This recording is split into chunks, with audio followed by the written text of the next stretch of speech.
If you have your Bible with you, you're going to be in John chapter 5. I think that's where it is. I left my note in the office, so see if I'm right or not. Regular John chapter 5. I'll never read that. Oh, you're good.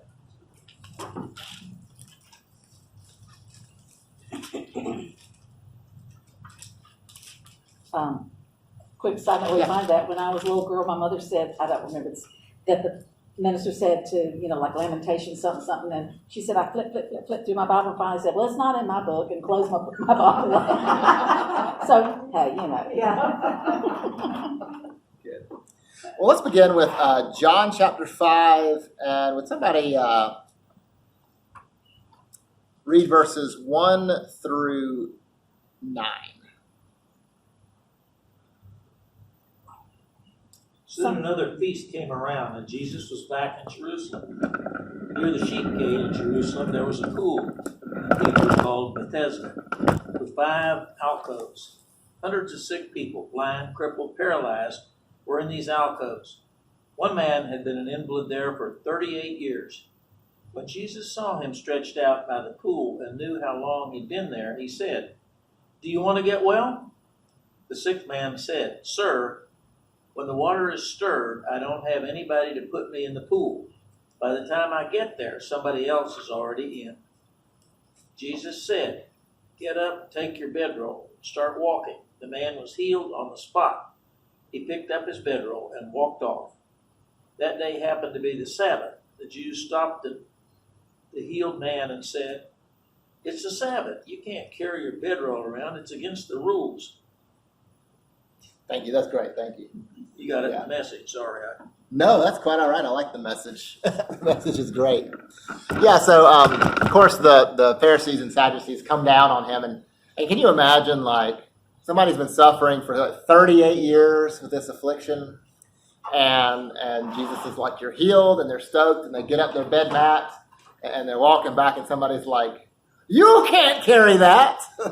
Like, until you can understand, we'll get to his response later, but, he's not too happy about getting stopped with that. And so, again, for questions God asks us, we have this question: do you want to get well?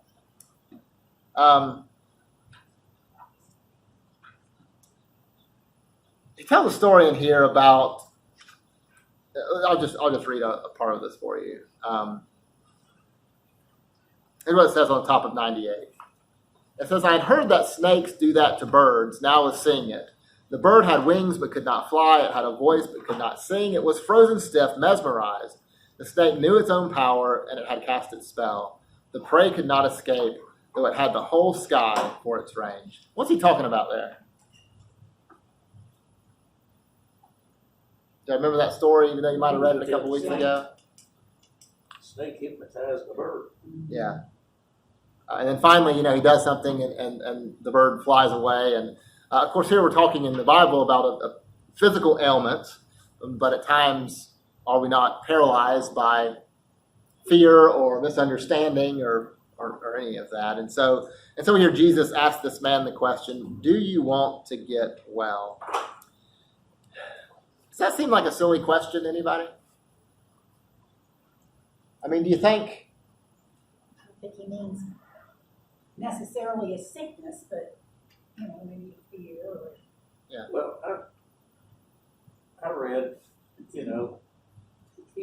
this guy had been there 38 years, so he had a pretty good, at a good place. People gave him money or food or whatever it was, picked him up whenever necessary. So here's the question: if you've done that for 38 years, do you want to continue that way or do something else? Yeah. If you're healed, people aren't going to give you money. You can't be a beggar anymore. You got to find a job. Yeah. Yeah, and I think in this instance, the man went forth and was glad to be healed. But you're right. We're having a community watch meeting in the gym just before now, and the police officer that was here sharing with us, they say we have, by the way, in our neighborhood, 2 to 3 reports every month of some crime. I'm like, that's just got to be like at my house, right? What do you have it at my house? No.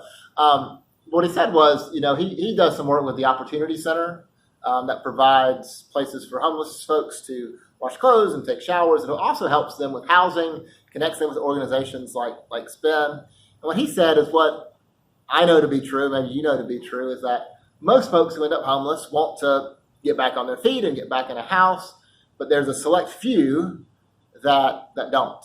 And so he would say for a number of people, there's homes they could go to tonight. But here's the things they have to do to make that happen. And there are folks that have been homeless, continue to be homeless, and are comfortable with the way that they're living their life and don't want to go through that change. Which to us seems like a strange thing, but raise your hand if you love change. Right? It's hard to change. It's hard to change no matter what. My favorite movie of all time is The Shawshank Redemption. And you hear Red talk about becoming institutionalized, and his whole life he's only known those walls. And the line that sticks with me is, they send you to jail for life, and whether you get out or not, that's exactly what they take, right? Because they couldn't handle being out and being free.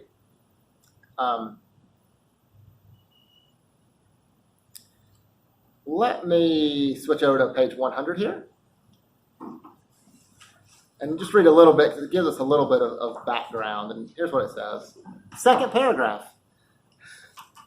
You may be wondering how I can assume that Jesus was saying all this when he asked a simple question. Here's the basis of my assumption. The Pool of Bethesda was a well-known healing place. It was situated in Jerusalem just north of the temple. The pool still exists, and if you go to Jerusalem, you can see it for yourself. Also, as New Testament historian Tom Wright points out, it wasn't just a Jewish healing place. The evidence suggests that many non-Jews also regarded it as a healing shrine. At one stage, it was dedicated to Cepheus and worship there in the Mediterranean world as the god of healing. People believed that whenever the waters were stirred, the first person in the pool would have been healed. And so each day, the sick would sit there waiting. However, the shrine was not so successful in practice. The Pool of Bethesda spoke of the possibilities of a new freedom, but failed to deliver on its promise. Years would go by without those sitting there experiencing healing and liberation. Jesus' question, do you want to get well, brings with it the hope that we can live beyond paralysis, the hope that we can be set free from whatever might hold us. And so, what do you think for this man that was, paralyzed and says, look, let me get in he wants to get in the pool, but he's paralyzed, so he can't get in, so somebody else is always in there before him. And so Jesus offers him healing, says, do you want to get well? What would that mean for this person that's been paralyzed? What are the good things? What are the challenging things? What would that mean? Is it possible that he was asking the question, not healed, but well, being two different things? Oh, I'm sure that Jesus chooses his words wisely. So my guess is he probably meant both, right? Yeah. I mean, you could be in a bad situation. Yeah. You can be paralyzed, but you can still be well inside you. Absolutely. Absolutely. Also, after 38 years, he may not have any family left. So he may think, where am I going to go? What am I going to do? Like Wick said, there's all those things that you'd have to start thinking about, like whether or not you can now be expected to have a job and, take care of myself. Absolutely. The people we have on welfare and community assistance programs, do they want to get off welfare? Do they want to get self-sufficient? Well, some do and some don't. Some don't. And for even still some more, the way our system's set up, it doesn't make financial sense for them to, just say, they could go and flip burgers and work 40 hours a week, or they could not and have the same income. I mean. But there's people today that they may not be so sick that they can't work, but they're stuck and they're not moving forward in whether it's mental or physical health. I think you say they enjoy being in that. There's some people who just love it. I think that's the attention. I used to say that about Ken's mother. She was sick a lot and had things wrong with her, but I really didn't know how much she really was sick. I think she was trying to get his daddy's attention. Yeah. And I think about like this guy too. I think, if you had to be that first person in there, how many years had someone either bullied him, you better not get over there, I'm getting in here first. There's so many situations with it. Well, and he talks about freedom here in the book, and we know that with true freedom also comes responsibility, right? With true freedom comes responsibility. And if you ever want a really interesting read, just Google family systems theory and kind of read through the different kinds of theories. Family systems is something that doesn't just work with families, it works with communities and organizations and with churches. And the one that came to mind when I was reading the scripture was there's something in family systems called the problem child theory of family systems. And so a family, whether it's an organization or an actual family that's functioning under this model, they generally have a kid that's gone off the rails, right? Or a cousin or somebody. And so all the blame of everything falls on that person. The problem becomes when that person straightens out, or that person dies, or that person leaves, they have a crisis because guess what? They still got problems. And that problem child isn't there anymore, right? And so I can imagine that perhaps this person that was healed, there was that problem they were always pointing to of a real ailment, of being paralyzed. Well, what's life like after that when no longer your identity is wrapped up in that? It's got to be a huge change, right? And as we know, change is not easy, no matter what kind of change it is. I think the other question that begs is, if we are free, and I do believe Jesus sets us free, how do we use that freedom, right? This person who was healed is now free to re-enter society and all that means, but he still has a choice to make, right? What kind of person is he going to be? Right? We are fortunate to live in a country that is free, where we can make our own choices. Lord, we know that we can make choices that are selfish, and we can make choices that are beneficial, right, to our community, and sometimes we probably make some of each. So, yeah. Any comments about that? Sorry. I might have gotten up on a soapbox for just a moment. I popped back off now.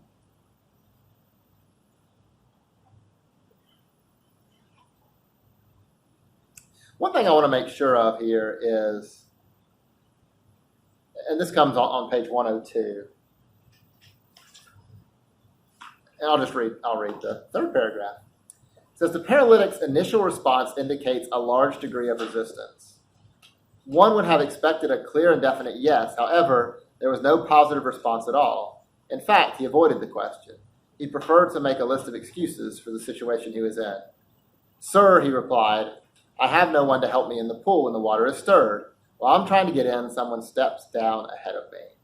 These words suggest that he was trying to shift the blame to others for his predicament, and it was their fault because they had not given him the help that he needed. I want to talk about that for a minute, because that rubs me a little bit the wrong way, because it also kind of implies that this person who is paralyzed has some fault in their paralysis, which, if he's been paralyzed for 38 years, and the age at which people lived back then in general, is probably somebody that was born or at a very young age was paralyzed, right? And so I just want to be clear. I know y'all know this, but in no way do I think, paralysis is caused by. Now, if you decide you want to pop lots of wheelies on motorcycles, yes, paralysis can be caused by your decisions. But there was an understanding during Jesus' day that much of the people who were sick or ill, that their illness was caused by their sin, right? And so there are many that would have thought not just that this paralyzed person was paralyzed, that they were paralyzed maybe because they deserved it, because they had sinned in some way, or their parents had sinned in some way. And, we go through the book of Job if you want to refute all that, right? Job was upright and righteous, and all that mess happened to him. Sometimes stuff just happens. And so I want to be clear that, in no way do we believe that paralysis or any of these other physical ailments just have anything to do with the way in which one sinned. Like, unless that involves popping wheelies on motorcycles. But the sad thing is back in the 80s when AIDS was rampant, people yeah. were so vocal with saying that those people, they deserved it, they had sinned and things like that, and there was different circumstances why people contracted AIDS, but everybody was clumped in one group. Exactly. Exactly. Certainly AIDS can be caused by your actions, but also can be caused from daggum blood transfusion. Mm-hmm. You know what I mean? And you're right. Yeah. That's why I always say if we're to err on the side of grace. Yeah. How about this? It talks about here that he was playing the blame game, that, nobody's here to put me in, woe is me. And maybe there is some blame to go around there, maybe not. But think about in our lives. Is it easy when things go wrong to try to look at other people? Is it easy to try to point and blame others? By the way, I think this is I don't know why it is, an innate human thing that hopefully as we grow, we kind of work out of our life. How many times a day do you think my kids say, Addison did, Dustin did? My daughter the other day, I caught her, we're doing shared consequences right now, right? You're all in this together. If your sister gets out the paint and throws it everywhere and you're watching her and laughing, guess what? You get to share the same consequences, right? But it works for good things too. So, but the other day, Addison had just smacked Dustin. I mean, just wailed on him. And so he runs to me crying because he got smacked. And I caught her like this, running to me. And I said, what happened? And Dustin said, she smacked me. And she said, but Dustin bit me. Well, she was So he's making a bite. She's trying to make it, and she's not brave enough to put a bite mark on her arm. But she was trying to pass that blame, right? Even though it wasn't true, I don't want to be held accountable for that thing I just did because I don't want to have to deal with those consequences. And somewhere deep down, I think that's probably true for all of us in some ways, Well, even don't you today. think from the fall, Adam and Eve, Oh, yeah. they blamed each other. Well, the snake, she blamed the snake, and she blamed whatever, Yeah. You know the story. That line in the Bible. Adam, why did you eat the apple? Oh, Eve gave it to me. Uh-huh. That's not what I asked. Right, why did, yeah. And it can be hard to own up to some things that we do wrong and have done wrong, but I find the more I do it, the easier it gets. You know what I mean? The more I'm able to step in and just take responsibility for where I've messed up, the more it helps. And so, I think we're called to be honest, and where there's blame to go with us, to own up to that. Let me ask you this question. There's this whole metaphor of paralysis that runs throughout this chapter. What makes you paralyzed? What makes you just stop and freeze and not be able to move on like you want to, or maybe you feel like you should? Well, physical ways, snakes, or someone threatening, you know what I mean? I fear for my life. I mean, those would be physical, but Certainly. taking a test would also paralyze me in a heartbeat. Gotcha. Heard some other folks around too. Fear. Yeah. Fear of what? What kind of fear? Sometimes it's the unknown. Okay. Fear of the unknown, absolutely. For me, it's about perfectionism. Okay, say more about that, like your perfectionism. I've always been, everything has to be done exactly right. Sometimes it will keep me from doing things. Okay. Because it can't be done perfectly, or it can't. That's the best thing about Shawshank is there's a right way, there's a wrong way, and there's a Shawshank way. Yeah, And Shawshank way is not perfect. that's right. But if the child learns something, it's a good thing, but it's not all. I know some roofs I've seen it with. I'm going, oh, Lord, help me. Yeah, I think you're right. Yeah. I'm not a perfectionist the same way that you are, I'm sure, but yeah. Don't start if you can't do it right? I can see that for sure. Yeah. But yeah, you're gonna say something? Sometimes you just plain get mad. You just stand there and look at it. You ain't gonna wanna move you. What do you get mad at, Nick? Mad at everything. Yeah. You get mad at the world sometimes. Yeah, that's true. Yeah. Things don't go your way. You get ill. Yeah, you're right about that because, the past 6 weeks or so, I felt some of that paralysis myself where it seems like everything that I had planned for the last 6 weeks, either sickness or COVID has put an end to it. Didn't get to go to camp because of the COVID case there to be the camp pastor. The 1 week of camp they canceled, it was mine. So didn't get to go. And then, okay, got VBS to look forward to the next week. Well, 2 days into VBS, COVID case, got to cancel that. Oh, by the way, I was going to go up Thursday to camp to do communion with them, had to cancel that because of exposure as well. We had planned that Friday, too, to celebrate our anniversary. COVID exposure, had to stop that. Next Friday comes around, same thing. I farm the kids out. Addison comes down with a stomach bug, cancel anniversary. Same thing last Friday. I planned our anniversary again, had the kids farmed out. Dustin got sent home from school on, it was Friday morning because one of his classmates tested positive for COVID. And so thankfully his classmate was wearing a mask. He's wearing a mask. He got tested today. All's fine. But, yeah, it's to your point. It can be paralyzing when you feel like you just can't do anything, Yeah, Mignon, I'm sorry, been waiting patiently, thank you. I never watched much TV. Mom didn't watch it growing up. Intimidation, busy. I was busy doing I want to play or whatever. But my husband was a big TV watcher, and I was just didn't understand how he could watch so much TV. But since I've been alone for the last few years, I've noticed if I sit down and never start watching it, like in the morning or something, I get the news and then the programs come on.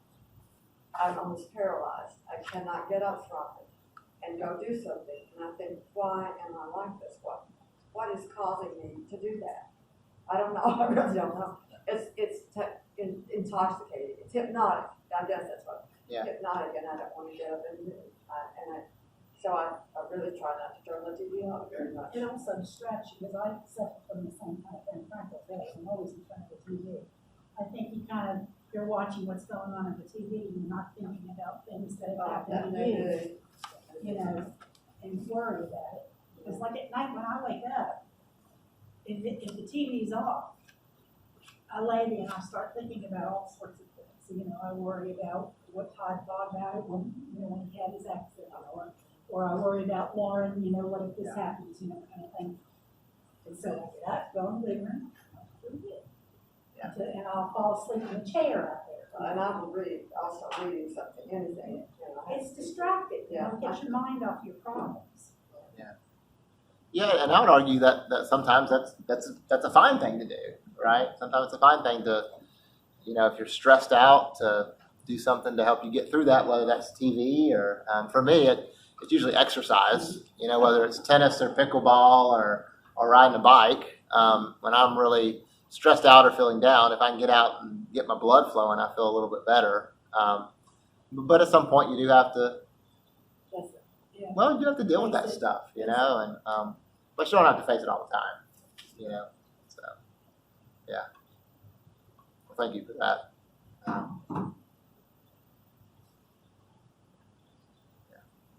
Any other ways in which we may feel paralyzed? You may not know what to do. You don't know what you should do. Yeah. You don't do anything because you don't know what you should do. Yeah. Just drive up I-85. can't do anything about it. And it's so frustrating. I mean, I drive up there once a week for the last 2 years or so, and it appears that there's no progress being made on that front whatsoever. Yeah. And it's so frustrating. Anybody ever started a new job before, and maybe you have that first like week or two where you're trying to like figure out what to do before you get hammered with all the stuff, and then it becomes overwhelming at some point. But you ever have that time where you're just trying to figure out what to do? Well, in 1975, I was offered an exchange program in Germany. Sounded great, you know. But the first day, the head of the R&D department took me off to eat lunch with him, and his favorite was liver omelet, which liver is not my favorite. But he also informed me that since we were in Germany, his what he wanted me to do was speak nothing but German in the plant. Wow. And that was interesting. Well, I got to the point where it worked, but I mean, if I had a plane ticket, we'd have been on that plane on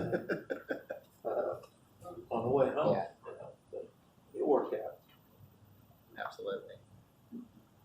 Yeah, that can be hard and paralyzing just the same. And but the reality is, what I like about that story is you didn't get on an airplane, right? You stuck it out. And whereas it might not have been ideal, I'm sure there are many lessons. I'm sure that time was valuable for you. Eddie had the chance to meet the guy that was my office mate 20-some years later. And so I've still got good friends in Germany. But you couldn't approve to buy me the first 2 or 3 weeks. Now, with Germany, you told me where you can't do the OK sign. Right. Is that right? So, yeah. So, evidently, the OK sign, I'm going to do it out of camera range, is not a thing you do in Germany. I'm not was it Bavaria? Yeah. Bavaria, I'm sorry. I don't know exactly what it means, but I don't think it's good. When we went to Germany in 1994, we did a sort of a class almost to acquaint us with Yeah. listening and all that kind of stuff. And he made it a point to say that you don't use that sign. I never used that sign until I got to Germany.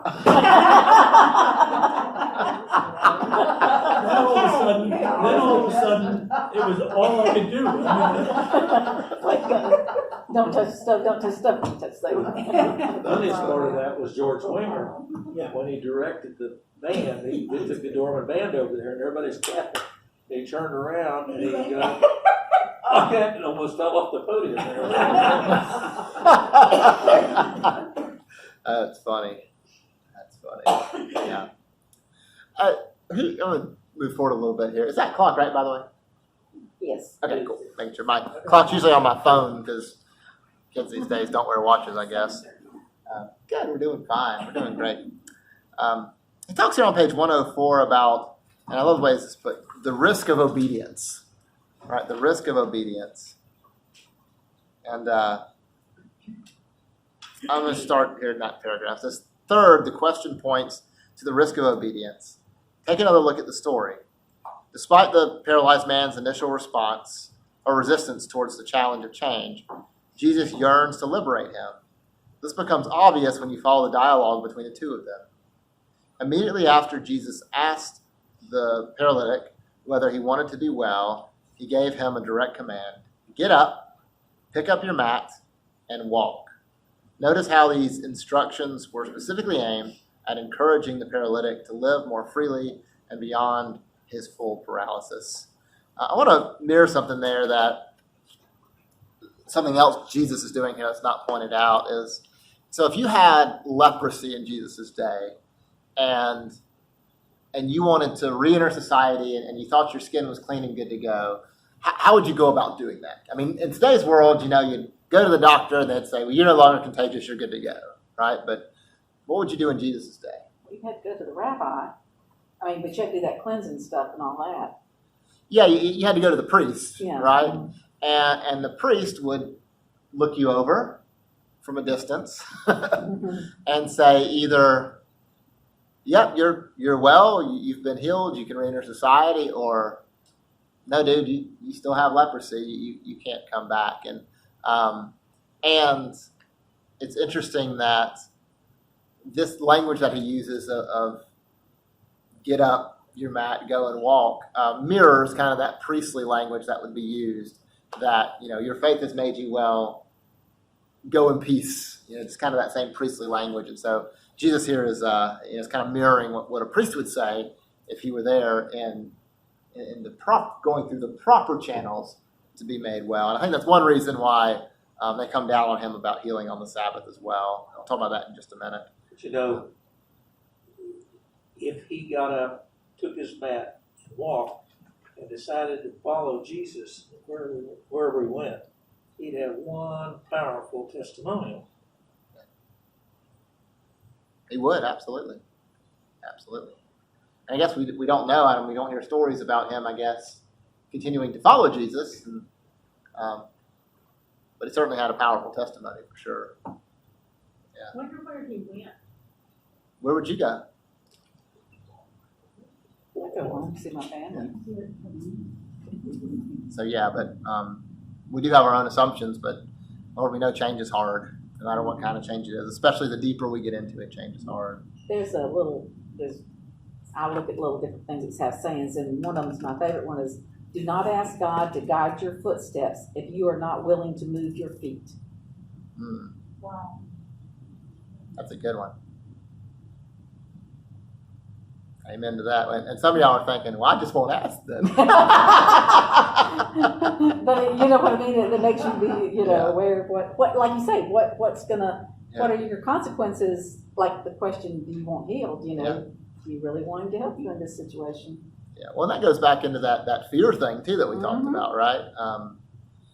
I was terrified getting into ministry for all sorts of reasons, and without God kind of knocking me over the head, I wouldn't have done it. And I remember praying earnestly, God, I'm going to do this, but I'm not doing it alone. Like you have to sustain me. I can't do this alone. Yeah, I like that though. Don't ask God to move your feet if you're... Do not ask God to guide your footsteps if you are not willing to move your feet. Yeah, man. Yeah, wow. And I think in some ways we all struggle with that fear of, if I do something, what is that going to mean? And sometimes those fears are well grounded. I mean, we certainly need to take into account all that means for us, but it can certainly hold us back, that's for sure. I want to skip to page 105 now, and Trevor talks about his relationship with his wife. And do you remember what he used to do when he'd get kind of upset with his wife? Well, you remember what he would do? Whoa. It's crazy. Ghosts. Yeah. Do you remember what he would do when he was upset with her? Cut himself off. What's that? Yeah. He would ignore her, right? Play the, I'm just going to ignore you. I'm not going to talk to you. I'm not. And after a while, he was convicted about, that's probably not the best way to treat my wife, right? And so it talks here about how he got through some of that on page 105, about midway down. It says, let me return to the story of my marriage. I clearly recall God's word coming to me in the midst of the struggle that I described earlier. It went something like this. Trevor, don't cut yourself off from Debbie when you are unhappy. Rather, share with her how you are feeling without accusing her or blaming her. My inner power will help you as you do this. As I put into practice this straightforward command from God, I did experience God's liberating power. Obviously, I have needed to take the step again and again, but each time, God has met me with the strength that comes far beyond myself. And I love that example because he talks a lot about being stuck, right? And maybe I've said this before, but one of the dumbest sayings or bumper stickers that I just hate is the one that says, if you can't love me at my worst, you don't deserve me at my best. Which on some level I kind of get, but what it implies is that your worst isn't changing, right? And I think that in a good marriage, God calls us always to both be changing towards God, of course, towards Christ, and towards one another, right?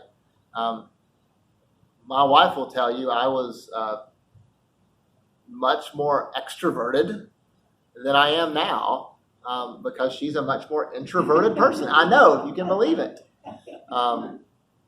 No, in my younger years, like if I could just not be home unless I had to sleep, that would be great. That would be wonderful, right? Certainly that's not what I want now and not what I desire now, but she was very much introverted and we pulled towards each other and it's been great and wonderful. But certainly I think God's always working on us, and I love that, he felt stuck in the way in which he was dealing with conflict with his wife, and he was always ignoring her. And just that small thing of a different way of approaching that made a huge difference in their relationship, right? We're not called to be stuck. And I think that's a little bit of pride too. I think not Oh, yeah. all men, but some men, they don't want you to think that they're, they can make a wrong, you know what I mean? And especially if they've made this is how Are it's these, going to be. are these any happy men? Sir? Sorry. No, go, Oh, keep I going. don't know. I mean, you're just in, observing other people and things, sometimes you think,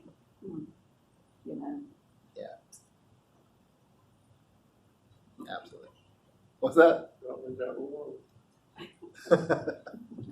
Yeah, just say, careful in your conversation here. 'Cause I know, we're that's why recorded, right? I didn't name any names, anything. This is just, as you get older and just those things.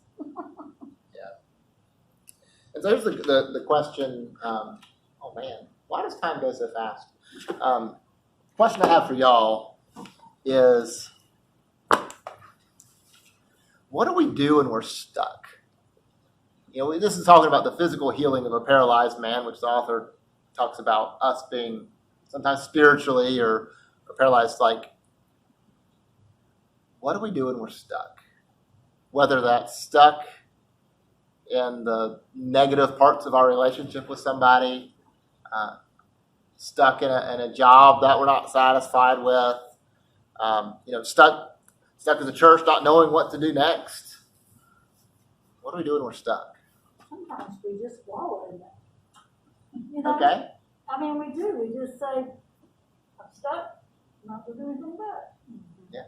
Okay. So sometimes, That's why that chapter really spoke to me, because, do you want to get unstuck or not, yeah. I like that one. Sometimes when we're stuck, we wallow in it, right? And we say, not only am I stuck, but I don't want to get moving, right? Whew. I don't preach right there. I got to think of a sermon around that. I want to hear it. I think depending on what it is, I think you reach out to other people if you are a person that can do that, because some people don't want the truth. They don't want to hear, like, do you really want to heal? Do you really want to get unstuck from whatever? Yeah. I mean, that can be definitely in church things, well, it's been done that way all these years, we just leave it the way it is. We don't care, whatever. But I think that's what's so valuable when people say they can, worship God out on the lake, and this is true. But that's why we need a fellowship of believers. That's why we need to come together. Yeah. We need support.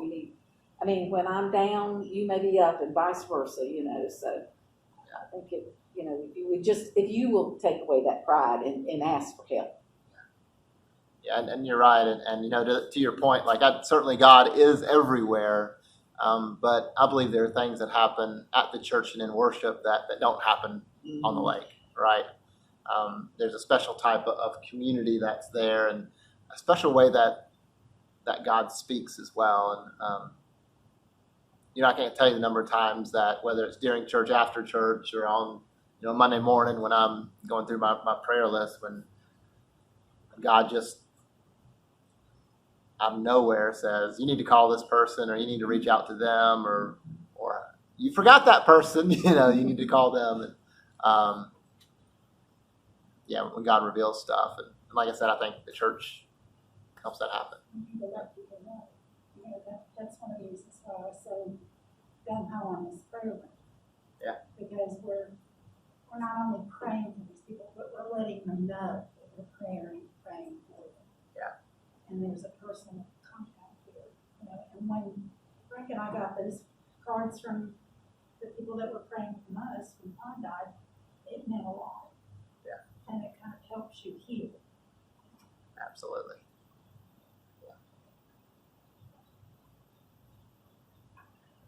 Thank you, and I agree.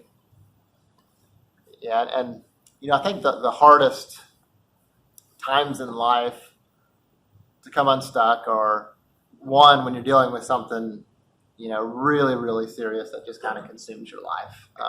I know that some of y'all have had tragedies or events or illnesses or relationships or something that's been that way, where for a time that's just what consumes your life, and it just takes time to get to the point where you can be unstuck from that with God's help, of course.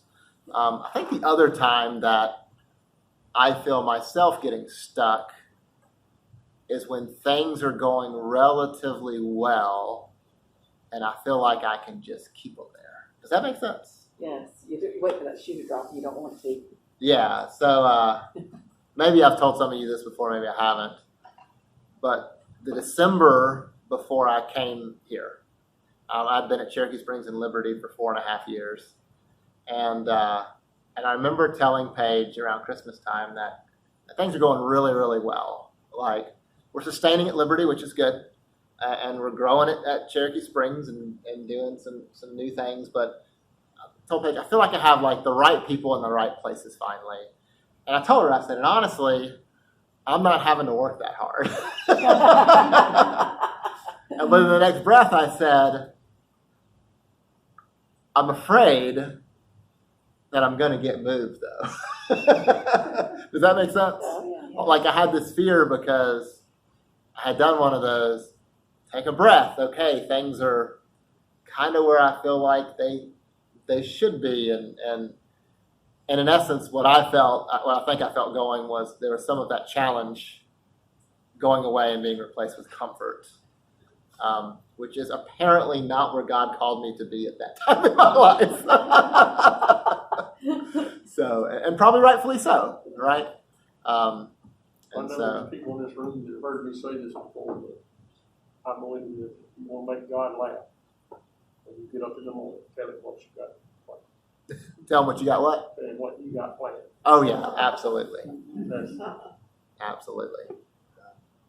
You all can probably look back on your life and realize that some small decisions that you either made or were made for you have had just really dramatic impacts on your life. And I look at it often in the best of ways as God's invisible hand, pushing me in the right direction.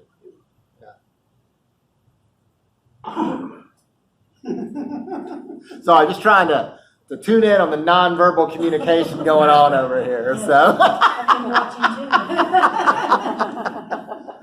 yeah.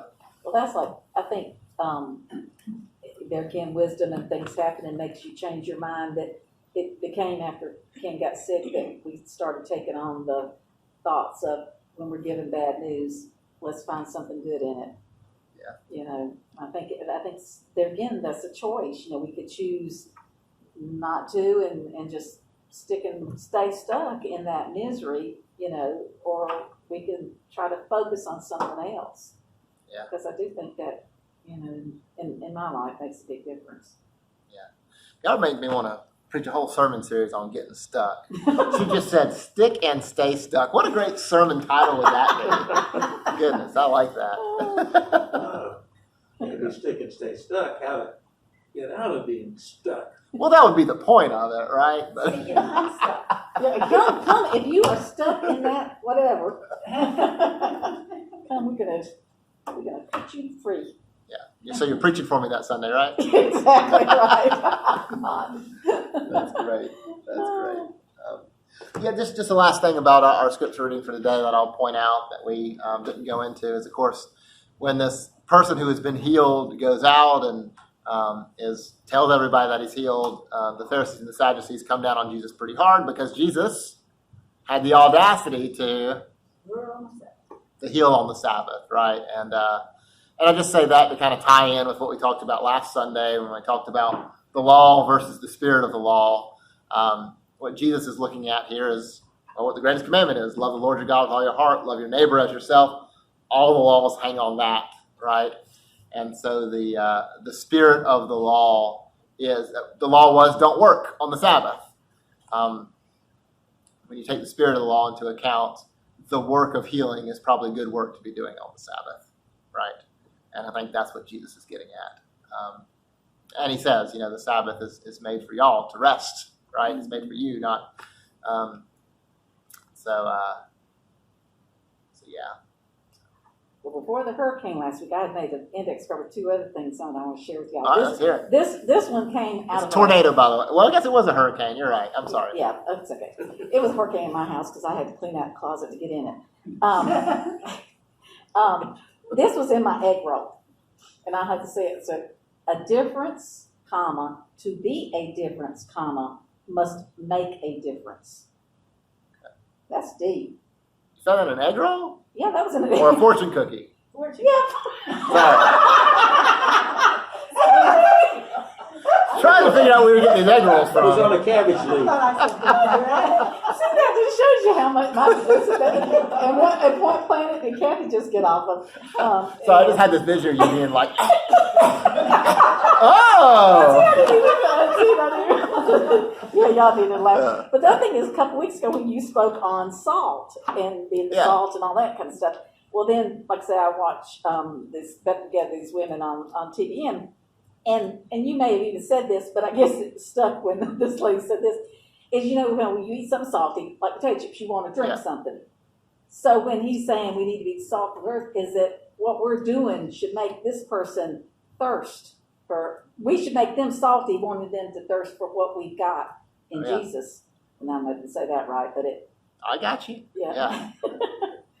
But yeah, because you do think being salt of the earth. I think that I always thought that's you being stable, you being endure, you know what I mean, that kind of Yeah. thing. Not that they wanted what you've got. Absolutely. And But would you read what your egg roll, or what you said, would you read that? Okay, a difference, comma, to be a difference, comma, must make a difference. difference, to be a difference, must make it. Difference. I got it. But yeah, must make a The only difference. egg roll fortune cookie thing that I can never remember that I thought was significant was one that I got that said you shall have new clothes. It did. Nice. Is that what now? You shall have new clothes. Clothes. I like it. Oh, I like okay, it. that's good. Well, again, I know we're just about out of time, but I'll say thank y'all for being here as we, do you want to get well? Sometimes to be well means getting unstuck from where you are, right? That's a hard thing to do as an individual. That's a hard thing to do as a family. That's a hard thing to do as a church. But with God's help, we can all be unstuck and moving in the right direction. So that's my hope and my prayer and my blessing for you today, is that indeed God might make you well, knowing that getting well and being unstuck isn't always easy. Amen? Amen. May you go in peace, and may the peace of God go with you.